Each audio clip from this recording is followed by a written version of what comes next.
child, for some reason, cover letter Because cover letters are stupid. They are stupid. I don't know. You're supposed to just like bullshit about why you want the job. And you're like, because money. No, it's so annoying. Why do you want this job? Because I have bills. What interests you about working here specifically? Well, you have an opening and I need a paycheck. Yeah. So... Thought it was pretty clear. Yeah. We don't need to bring my hopes and dreams into this because let me tell you. Yeah. Oh, what would your dream job be? Nothing. I don't fucking dream of labor. I want to be a musician. That's all I want to do in life. Yeah. Nobody's like, you know what I want to do? I want to work in an office. That time I proposed to a marketing manager that we do an ROI. That's the story I'm going to tell to my kids. Yeah.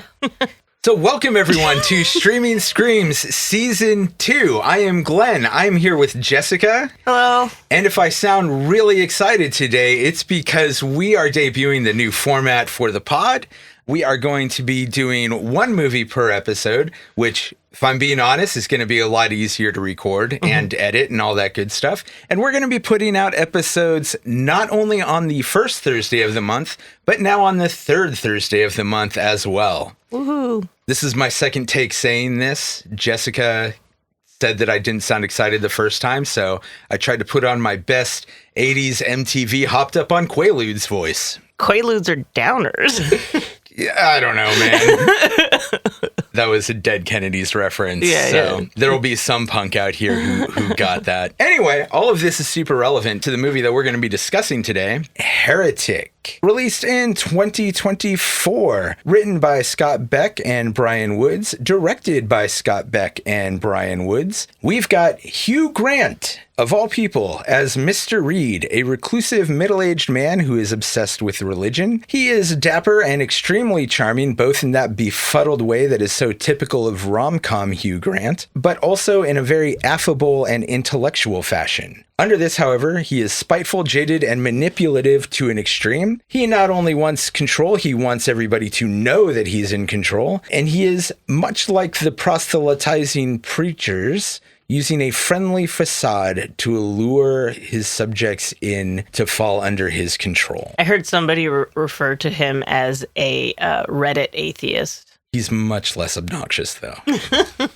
We've got Sophie Thatcher as Sister Barnes. She is a Mormon missionary who is confident, self-assured, strategic, and intelligent. She is the first to notice that something is wrong with their situation, and once she realizes that Mr. Reed isn't to be trusted, she's able to see completely through his facade and understands the best way out of their situation is to challenge him intellectually instead of physically. She is also traumatized by a near-death experience that she had at Taco Bell and avoids talking about that fast food chain. Although she is faithful, it does seem like she's more skeptical, employs more critical thinking about religion than Sister Paxton, perhaps because of her near-death experience, perhaps because of her intellectual nature, or maybe both. But it also, like, later is implied, because she says she's, like, converted 8 to 9 people, and then Paxton, who grew up in the religion, who's, like, totally devout, hasn't converted anybody. Yeah. And it probably is because she has that perspective. Yeah. You can't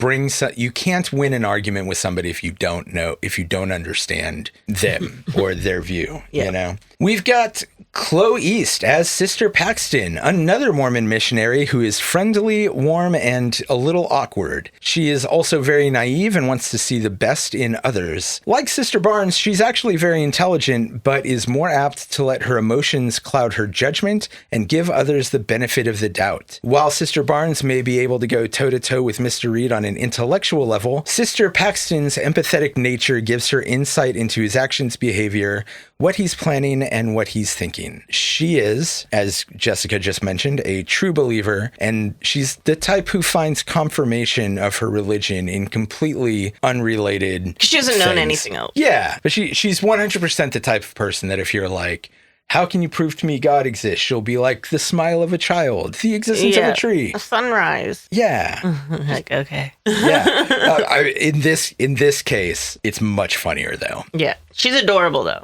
One thing that I will say I really liked about this movie, all of the characters were really easy to like. Yeah. Which, in Mr. Reed's case, feeds right into the horror of the movie. Sister Paxton and Sister Barnes are having an awkward conversation about condom sizes and pornography while sitting on a bench. Paxton tells a story about watching porn and how a couple's supposed embarrassment being caught having sex supposedly confirms her religion. This conversation is goddamn ridiculous. Just like, I can literally see their soul leaving their bodies. Like, well, they're sitting on a bench too with like a giant condom ad. Right. And well, they start this by discussing Magnum condoms and whether they're any different. Yeah. And she actually starts to make this good point about how people believe the things they are told as they grow up, but she somehow really misses the mark with the obvious conclusion here that she has been told this the whole way. But she's like, imagine if nobody ever told you about this, or everybody always said Mormonism was wrong. You'd probably believe it. Yeah. You know? Yeah, just the whole thing about her refusal to believe that Magnums might be different is very funny. Because also, like, I mean, maybe she's banging, but I don't think so. No. Yeah, I wouldn't expect it. She seems embarrassed enough about having watched pornography. Yeah. Which it is kind of funny that she actually volunteers that information in the first place. Yeah. She's so prude. But she... That's why Barnes is also like, oh, you watch porn? She's like, no.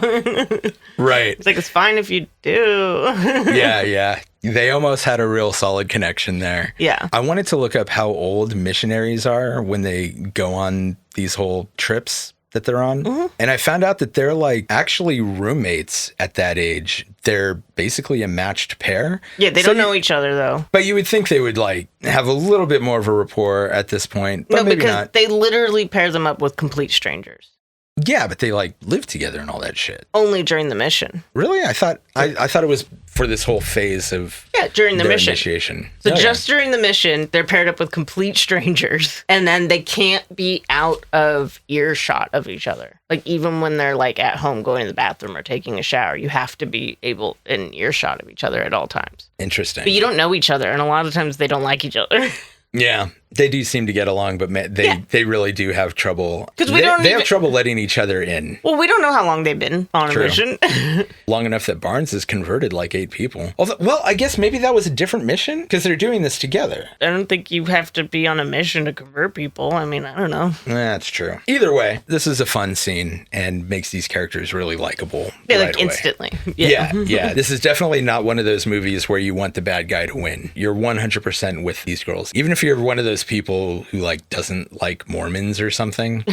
This movie isn't about Mormons or Mormonism. They're just a catalyst because they knock on doors. It's about religion as a whole. Yeah. But yeah, this makes them a good target for what's going on. They see some girls fucking around on the street and Paxton is immediately endeared to them, which makes it all the more heartbreaking when they ask her about magic underwear and then pants her. I know. It was so sad. I didn't say this, I think, a minute ago, but one other thing about her that is interesting is even though she is so devout, she does clearly have a very curious nature and is not so set in her beliefs that she's not willing to look at things, which is good, hopefully. But yeah, this scene was sad. She's all crying and shit afterwards. Yeah. And it's a bummer. So the missionaries arrive at Mr. Reed's house where they lock up their bikes and then go knock on his door. It sounds like he has requested that missionaries be sent out to talk to him about the Church of Latter-day Saints. He invites them inside, telling them that his wife is in the other room with a pie in the oven. They are very clear that they can't come into the house unless another woman is present. Yep. Man, he just bullshits his way through this. Although he seems friendly, if not awkward, and his home seems warm and inviting, I did notice right away there's a lot wrong with his house. Yeah. I noticed the lack of usable windows right away, you know? Oh, yeah, because it's up high. Well, there's 4 windows that we see in the living room. 3 of them are basically like half a foot wide and really long. They look like something you'd be shooting out of if you were an archer in a castle, you know? And then there's one other hexagonal window that you couldn't even fit your head through, right? Yeah. And clearly doesn't open. There's something really wrong with this. Yeah, they purposely put a lot of like thought into the set design of this because they wanted it to be like, oh, it seems really warm and inviting, but the longer you're there, you realize something's off. Yeah. And the reason they did this is actually from like a personal experience. They were in Ohio looking for just places to shoot because these people, they wrote A Quiet Place. Uh-huh. I'm pretty sure it was for A Quiet Place, but they didn't say. Interesting. I like this movie a lot more than that one. But they saw a house that they really liked, and they went and knocked on the door and said, hey, can we look at your house? We would like to use it for a movie. Mm-hmm. And it was an old couple, and they were like, yeah, come on in. What's the movie for? And when they said it was about the world ending, they got really excited because they're like, oh, that's great because the world is ending. It's going to end soon. And they said, like, at first it seemed like they were just in some cute old lady's house. But after they started talking about, like, the end of the world, they were looking around and realizing how, like, doomsday wasn't there. And so that's what they were thinking about when they designed this whole room. That's great. This house is fascinating. It's very labyrinthian, and again, it looks warm and inviting at first glance, but you start looking at the background. Claustrophobic too. Yeah, it is. Another thing that I noticed, and this actually was what clued me off to look at stuff in the house, how much unlocking the door had that sinister, like unlocking a big metal door sound to it. He does mention to them when they come inside that the walls and ceilings have metal in them, which personally I would take as a huge red flag. Yeah, that would be like, what the fuck? They just don't even consider it. It's like they're like, oh, that's whatever. Yeah, I don't even think they even fully like hurt him.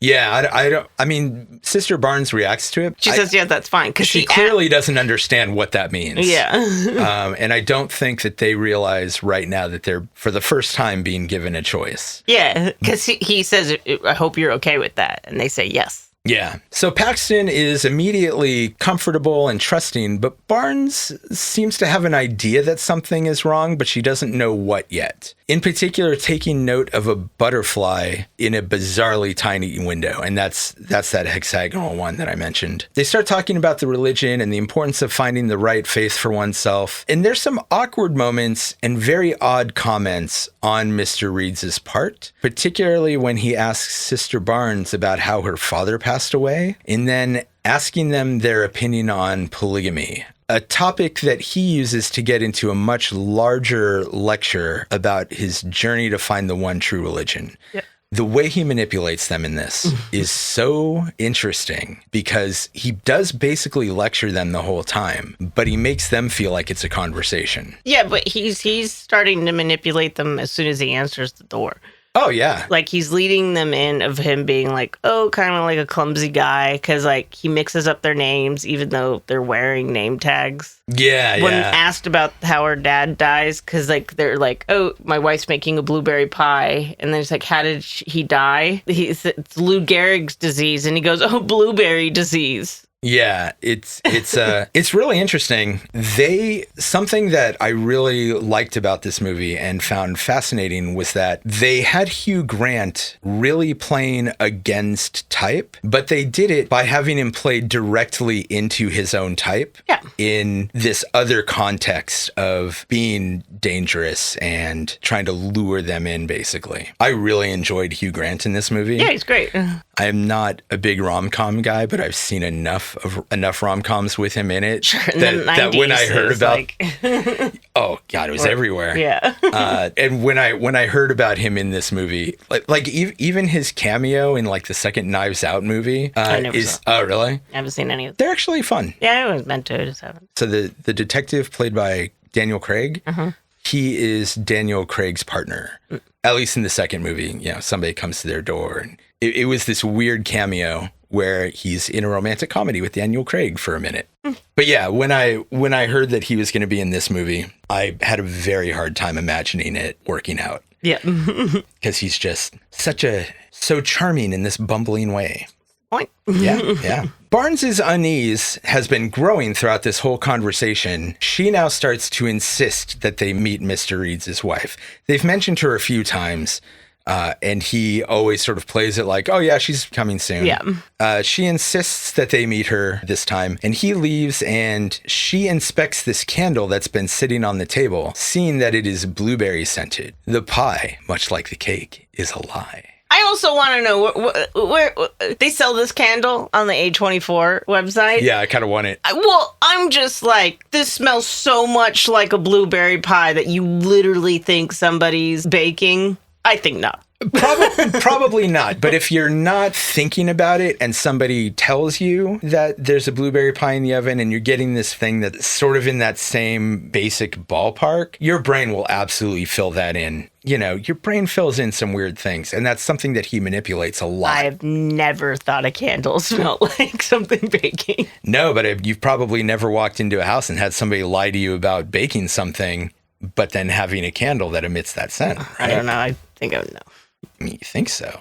That's what makes it so insidious. Mr. Reed says that his wife is ready to meet them and asks them to follow him while he brings them to her. They hang back for a second, saying that they've got a phone call, and start looking for an escape, realizing that they are trapped and can't unlock the door or fit through any of the windows. They have no choice but to follow him to the study. His house is already kind of labyrinthian. It's got a really weird structure to it. Yeah. Also, all of his lights seem to be on a timer that is weirdly short. Yeah, it is weird. That was another thing I think would have raised red flags. Like, there's some places I could imagine having your light on a timer. Basement, attic, maybe even not even those.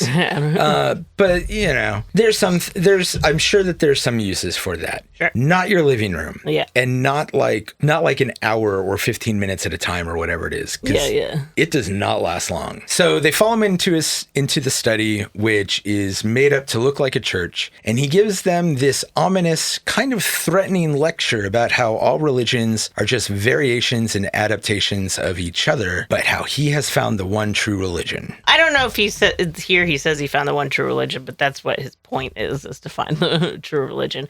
He does a really good job explaining all the differences with Monopoly and like music and stuff. So. I did like it. He does use Monopoly specifically as an example, and I had a really good laugh when he pulled out the Bob Ross version of Monopoly and referred to Mormonism as the quirky regional version. Yeah. Part of this lecture, he gives them a choice of 2 doors that they can use to exit the house. One if they still believe, and one if they don't. Barnes looks in both doors and knows that they go to the same basement. Well, they also have already, like, when they first came in, he was like, they're like, we have to go, our missioner or whatever called. Yeah. And he's like, you don't have to lie to me. And they're like, we're not. Right. And then he's like, well, I told you there was metal in the walls and ceiling, so you didn't get a call. Yeah. And then also before he tells them to choose the door, he's like, because they're like, can you please get your wife? And he starts going to it, and he's just like, now I have to ask you, do you still really believe my wife's in the other room? He basically tells them that he's lying to them. Yeah. Talks about the candle, talks about how obviously he doesn't have a wife. His whole thing using Monopoly and music as examples of how human beings create iterations of things. Yeah. And is very interesting to me. In particular, he pointed out how Radiohead was sued by the Hollies for the song Creep because it was basically the same as The Air I Breathe. It's really not. They're pretty fucking close. It's the progression, but they don't sound similar. The bass line is the same. And the bass line specifically, the rhythm is the same. Yep. And I think that's probably what doomed them, because it's not... none of these lawsuits were won. Oh, really? Yeah. Okay. Most of them just settled right away and didn't go to court, but they were not technically won. What's funny is later on then, as he points out, Radiohead sued Lana Del Rey for ripping off Creep. Yeah. And honestly, I did listen to all 3 songs, and I think her song sounds way less like Creep than Creep does The Air I Breathe. Other people I've talked to or listened to disagree, but... Well, they can be wrong. That's okay. Doesn't matter. Yeah. But the whole point is everyone, if you're suing someone else for something you got sued, so you're now trying to claim you're the original nader of it. Right. It was pretty great. And there is a scene, and I was planning to talk about this later. There's this fun detail that I noticed. He's gone on this whole thing about basically copies of copies obscuring the original original message. Yeah. You know, this whole thing about different iterations. Later on, while they're in the cellar, he puts Creep on the loudspeakers. Yeah. He basically pumps Creep into the cellar. And when he does so, he does it from a dubbed blank cassette. Oh. Which, for me, was a detail that really pointed to his hypocrisy. Yeah. Well, Barnes is really funny here, too, because she's like, you're talking about all these, like, figures that are similar to Jesus, but you don't talk about their differences. He's like that one has a fucking bird head. Oh, God, she is such a delight. She 100% calls him out on bringing up how Jewish people make up such a small percentage of the general population. And she's like, yeah, you didn't bother to mention the Holocaust. Yeah. You know, they both actually bring up really good points when it comes to religion. Like, yeah, there's a ton of gods that were born on December 25th or around that area or on the solstice. You know, crucifixion is not unusual in mythology at all. Or human history. Or human history, but specifically crucifixion and resurrection. No, you know? I actually didn't know that was something that happened with the Egyptian god Horus. Yeah. I did know that it happens with Odin in Norse mythology. Yeah.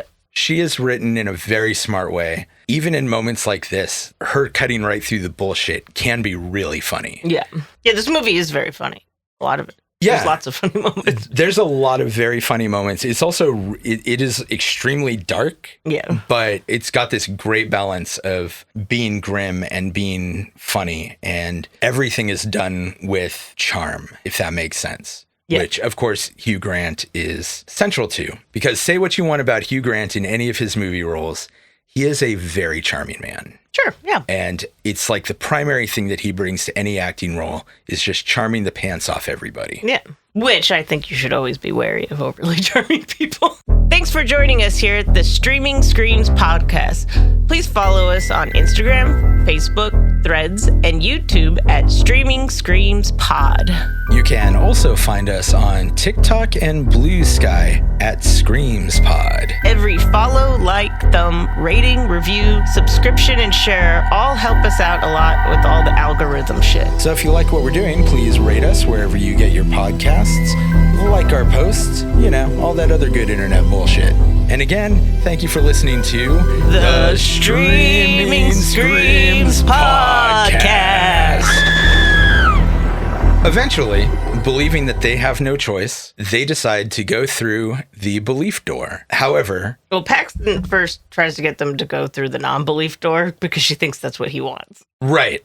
Barnes is like, no, we're going to go through the belief door. But she doesn't know they go to the same place. She just knows there's stairs going down. But they do end up going to the same place. She does look in both doors. Yeah, but you just see stairs. Yeah, but I mean, doors that close together, stairs going down, they're going to the same basement. Because then why change which one they do? Well, that's the thing. She is aware that they don't have a choice. Her choice of which door to go through is more to fuck with him and his experiment than anything. I think she knows they're not escaping. Yeah. At least this way. I just don't think it's obvious. So yeah, they go through the door and of course end up in a dungeon. Seeing that escape is not possible, Sister Barnes gives Sister Paxton a letter opener that she stole from upstairs, instructions on when and how to stab Mr. Reed, and a code word. Magic underwear. Magic underwear. Great choice. Yeah. At this point, a decrepit woman enters the room with a blueberry pie. This is when he starts pumping Creep into the basement, and he's singing, and we see him writing some notes. We see the model that he has of the house and see just how labyrinthian it is. But he also is like making dolls. Not dolls, like meeples, like board game pieces. Yeah. He is literally treating this like a board game because he is a weird fucking person. Oh, he's playing God. He is playing. Yeah. Yeah. The woman eats the pie, which Reed explains is laced with poison, and then she dies. He has them confirm her death by checking her pulse and then says that she's a prophet who will shortly return to life to tell them what she experienced. At this point, someone from their church arrives looking for them, which distracts everybody, but the missionaries are unable to alert their fellow church person. What do they call him? It's not mentor. Is it mentor? It's Topher Grace, too. But he's an elder from the church. There we go. An elder. The missionaries are unable to alert him. The prophet startles them from behind and delivers a cryptic message at the end saying it isn't real. Mr. Reed then enters and escorts her away through an otherwise locked door, and he obviously does this in a very rushed fashion. Yeah. He immediately stops what he's doing, rushes in, escorts her away, and is whispering something to her angrily. Barnes rejects the idea that they just witnessed a miracle, calling it a magic trick, which she doesn't quite understand the magic trick. She gets it wrong, but she is correct that this is an illusion that he's created. I mean, I don't know how most illusions work, but I know that they're fake. One of the really well done things in this movie is that the missionaries are very much sort of different sides of the same coin. Yeah. And Paxton is able to piece together what happened, but I don't know that she would have been able to if Barnes hadn't pointed out that this was a magic trick. Barnes begins to give her the signal to attack, but Mr. Reed slices open her jugular vein and then insists that she will resurrect as a prophet herself. As she is bleeding out, he removes an IUD from her arm. Is IUD the right name for that thing? No. Okay, what's it actually called? It's just a birth control implant. Okay. An IUD goes into your cervix. Yeah. Well, I was thinking that the U probably stands for uterus or uterine or a word like that. Urinary device. Okay, so he pulls out the birth control device and claims that it is a microchip which proves simulation theory and that Barnes is an NPC. Also a funny scene. Just him like digging around through her arm. Digging around her arm, and then he's like, oops, nope, that's a vein. The other fun subtext here is that when they were having their conversation in the beginning, they were kind of trying to gauge how open they could be with each other. And Paxton is watching porn, but doesn't want Barnes to know. Yeah. Barnes is, sexually active and doesn't want Paxton to know. Or she was. Doesn't necessarily mean she is now. True. But from the way that conversation went, it gave me the impression that one of the things she wanted to figure out was how open she could be about her sex life with Paxton. But yeah, he pivots to this whole simulation theory thing. It is fucking weird, too. It just comes because it seems to come out of nowhere. And it does come out of nowhere. Yeah. This is where Paxton herself challenges him for the first time and points out that he seems like he's improvising. And this is where her empathetic and intuitive nature really comes in to fill in the gaps that Barnes couldn't. Yeah. The prophet said something that she wasn't supposed to say, and now she understands the magic trick. There was a body switch between the dead woman who ate the pie and the living woman who told them a fake prophecy. Yeah. She noticed earlier that the woman's face wasn't buried in the pie anymore. Right. She noticed that the woman had changed positions and initially thought that this was a sign that she really was witnessing a miracle, but now she gets it. She finds a trap door going to a deeper cellar that was used for the body switch and enters because she believes the only way out is through. She finds a bunch of occult symbols, religious objects, and finally, behind one last door that is locked with their own bike lock, she finds cages full of women in a freezing room with like that mistresses. Yeah, there's misters. I did kind of laugh at this because it specifically looked like one of the ones that they have at supermarkets to keep the produce wet. Oh. I don't know if that was deliberate, but it is. You know what? This movie is so well thought out. Yeah. I'm just going to guess that was deliberate. Yeah. Reed follows, and as he challenges her one last time, she outlines to him how all of the choices that she has been given were false, and how he has manipulated her into this situation with the illusion of choice. She finally says to him that the one true religion is control, which he looks orgasmic while she says it. Yeah.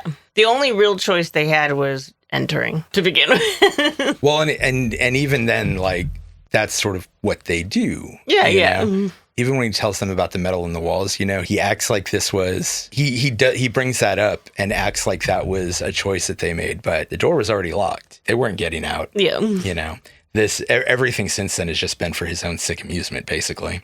After she says this, he probably comes in his pants. He starts basically gloating about how he has successfully manipulated them into this situation, and how he knew every choice that they were going to make, which is interesting to pat yourself on the back about because none of the choices were real. Yeah. And as he is distracted, he accidentally gives her the signal saying magic underwear, and she stabs him. Yeah. This actually doesn't go super quick, but she escapes the cellar but finds that she can't get out of the house. The door is still locked, and the only other path that she is able to find again leads back to the cellar. Which there is a really cool scene here, because when she's coming out of the cellar, as she's coming out the door, they pan up to make it look like she's in the model of the house. And then when she goes through the door, then she's in the room. Weakened, but still technically alive, Reed stabs her, and as they both lay there bleeding, she reveals that she knows prayer doesn't work, but she prays anyway because it is a selfless act. Yep. And that basically sums up a lot of her character right there. I still think that she believes... Yeah, she just knows praying isn't going to save her. Right. Suddenly, Barnes kills Reed with a nail-studded board before falling down and dying again. After this, Paxton is able to find a way outside through the vent, and once outside, she sees a butterfly land on her hand after having earlier talked about how she wants to come back as a butterfly and land on the hands of her loved ones so that they know that it's her. Yeah. But we see the butterfly land on her hand, and then there's a camera angle change, and it is not there. Yeah. So did it fly away, or was it just in her mind the whole time? Who knows?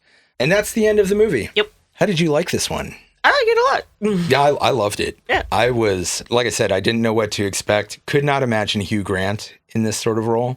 I loved every moment of this movie. Yeah. And the ending's purposely ambiguous. Yeah, and I think you've heard me complain about ambiguous endings a number of times in the past. I think ambiguity is often used as the new twist ending, like overdone. Don't need it in every goddamn movie. Not everything needs to be a mystery. Sometimes you can just tell us what happened. Because it got real overdone for a while there. Sure. But in this, I actually really like it because it does leave you with legitimate questions that relate to the ambiguity of faith and religion. Was Barnes just barely alive still, or did she actually come back? They do show her when he's done digging through her arm. Her hand's still moving. But is it just twitching because he's Like fucked her up? It's not like twitching. But there's a difference between twitching and moving. Sure.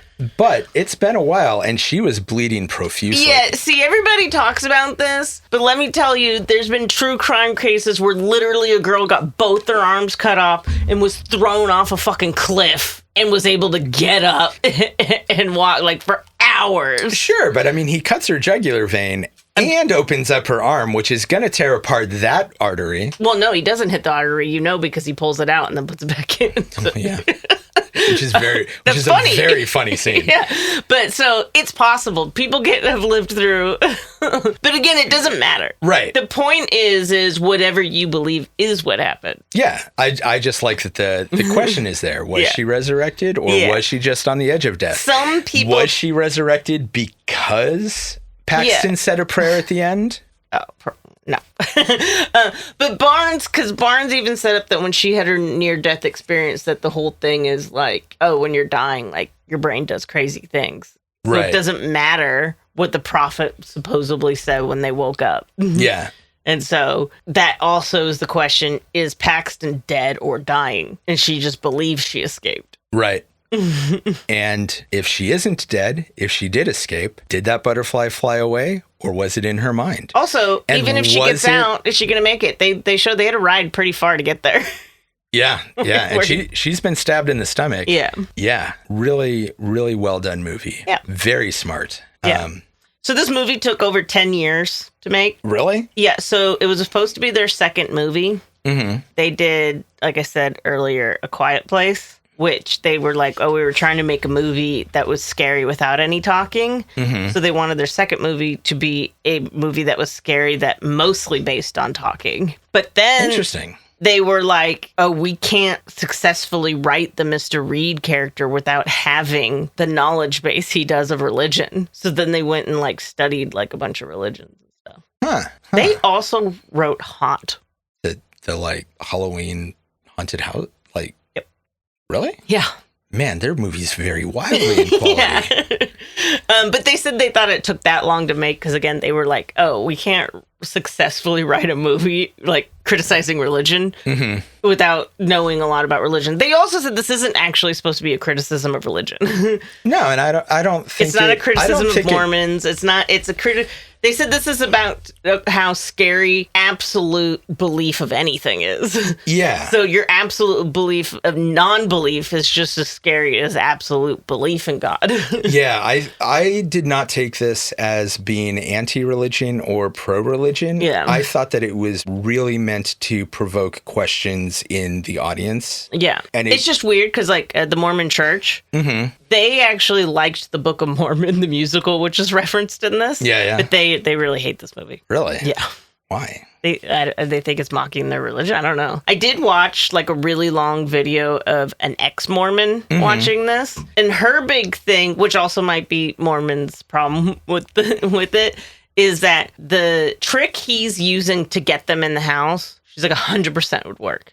Yeah. Like inviting them there, just saying there's a woman in the other room, even though technically they shouldn't come in until the woman's there. And they're like, you're so eager to like sell your religion. Yeah. That it would work, that they would just go in. And then she talked about how dangerous it is to be a missionary and how the church does not protect people. And they try to say that they do, but they don't, because they're just like, no, God will protect you. And like there was literally a personal account of somebody who was on a mission. I forget in what country, but there was literally like violence breaking out in the streets of where they had to go. And they called their elder and were like, dude, like people are literally getting shot. And they're like, no, you still need to go knock on the door. God will protect you. And then luckily for those people, the police made them go back. Yeah. But like, yeah, they're like, they don't really protect people. Okay. Besides being like terrible in abandoning your young people that way. Yeah. What a terrible strategy.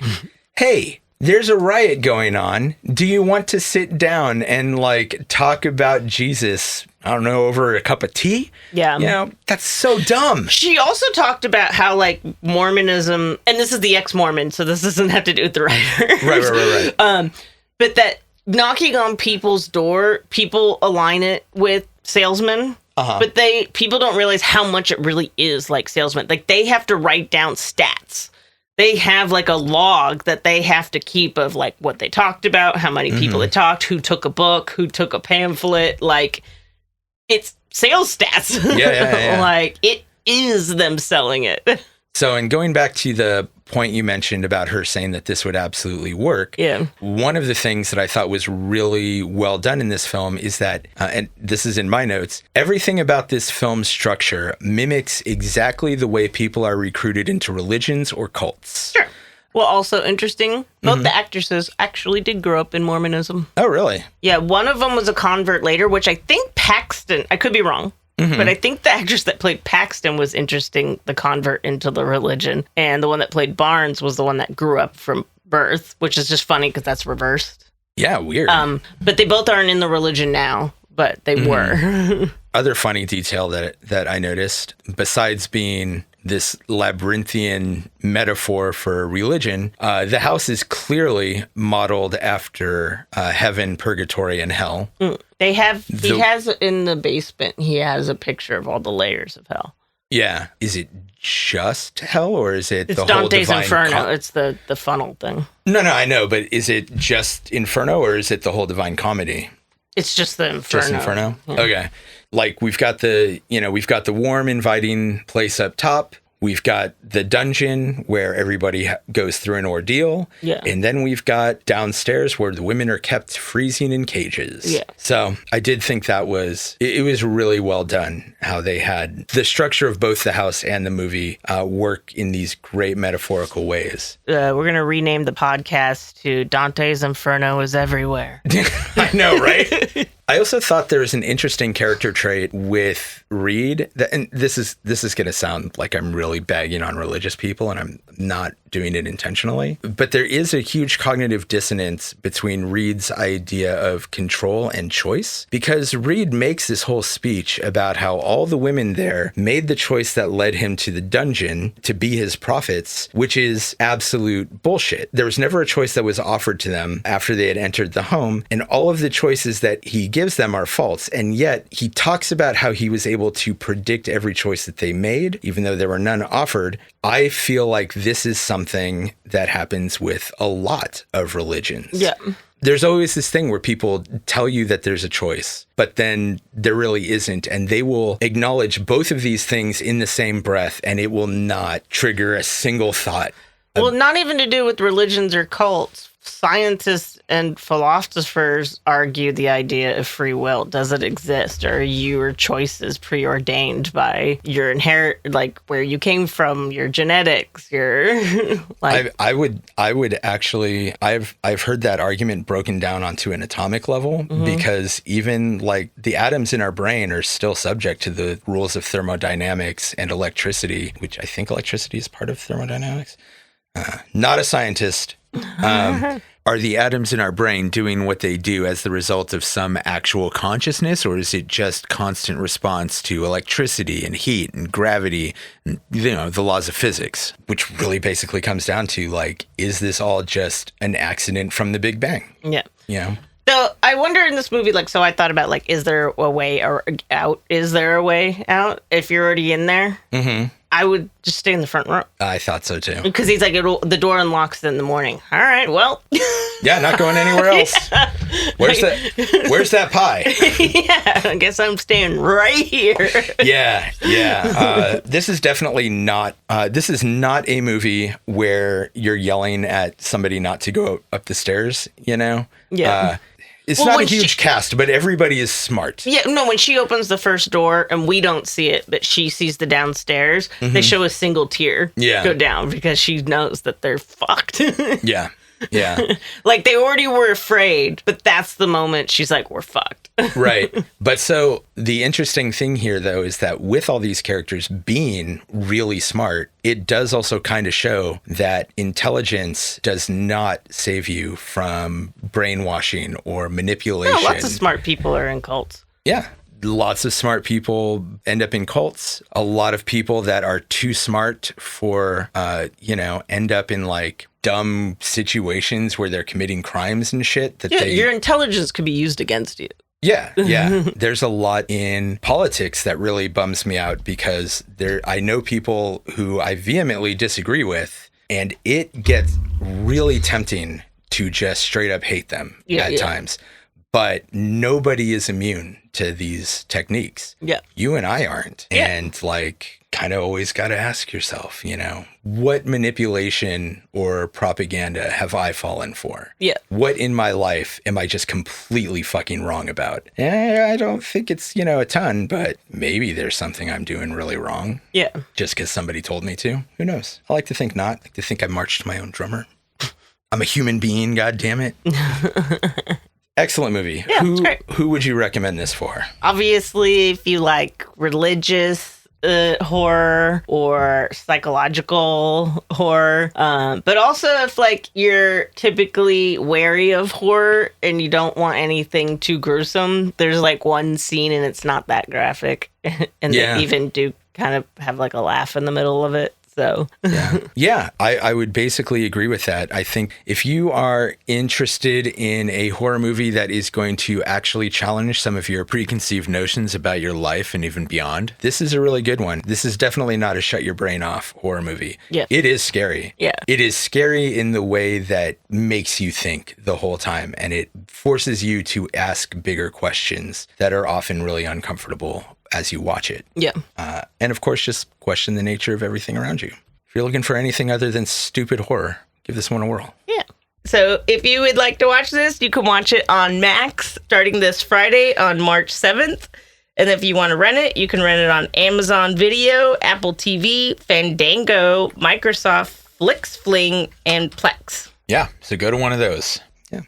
Good times. So Jessica, play us out. Don't come knocking on my door. Don't want what you're selling. Don't come knocking on my door. If you come in, there's metal in the walls.